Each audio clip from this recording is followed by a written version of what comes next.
students, today we are going to discuss about the derivation of saving curve from the consumption curve. So first I prepared a table where I have shown the income, consumption and the savings. So for example, income 0, 100, 200, 300, 400, 500 and 600. Like consumption 40, 120, 200, 290, 380, 470 and 560. So then savings y minus c, so minus 40, minus 20, 0, 10, 20, 30 and 40. So now I will show you how you can derive saving curve, this S curve from the consumption curve. First I will draw,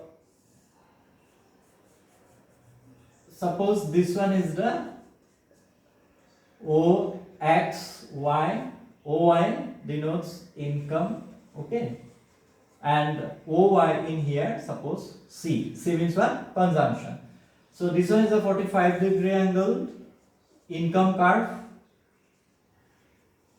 Okay. So already we know the derivation of consumption curve because in the last video we discussed about the derivation of consumption curve. So directly I will show you here. So this one is the consumption curve. So consumption curve, we know that it doesn't start from the origin because of autonomous consumption. Now you see in here, this is called the what? Break even point.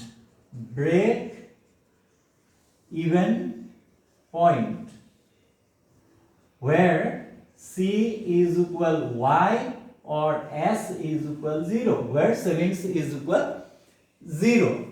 So this portion is what? Saving, positive savings, and this portion is the this savings. Okay, because in here you have seen that consumption is change the name, you can write here C bar. So in here you have seen that the consumption is more than income. So consumption is more than income. So that's why minus 40, minus 20, this savings. Break even point where 200 is equal to 200, so savings is 0, so this point is break even point. And after this break even point, saving starts because 10, 20, 30, 40 like this. So now the topic is derivation of saving curve from the consumption curve. If this one is the consumption curve, then how can we derive savings curve? Okay. Make it use scale and pencil. X, O, Y. This one is the income and this one is the OY denotes savings. Now you see this point where S is equal 0. So you take this point here, this one. S is equal 0. Okay. So now you see this portion where this savings means what? When savings is in minus, negative. In graph paper, this portion is positive, this portion is negative. So what we will do? This one. Okay. Then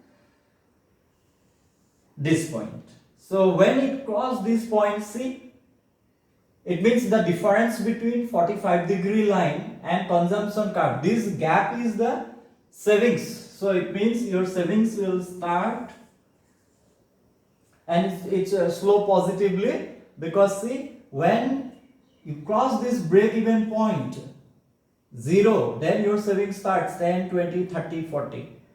Okay, so this is the process how to derive saving curve from the consumption curve. It's very easy. So first you make this table, then you draw the consumption curve.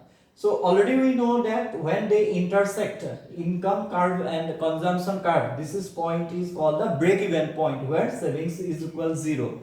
So when savings is equal 0, then you show this savings is equal 0 in here because this now OX in this represented the 0. So that's why I have connected this point here 0. And after that you have seen that this portion is this savings negative, so I have shown this portion in here because it represents the what? The negative. This one is the positive in graph paper, this one is the negative, so I have shown this negative portion here. after break even point you have seen that your income is more than consumption, so now you are able to save. So that's why I have shown these see this savings slow positively. Okay, so this is the process or method to derive saving card from the consumption card. So I think it's very easy to understand, but if you have any problem to understand, just let me know in the comment section below, and definitely I will try to help you. Thank you.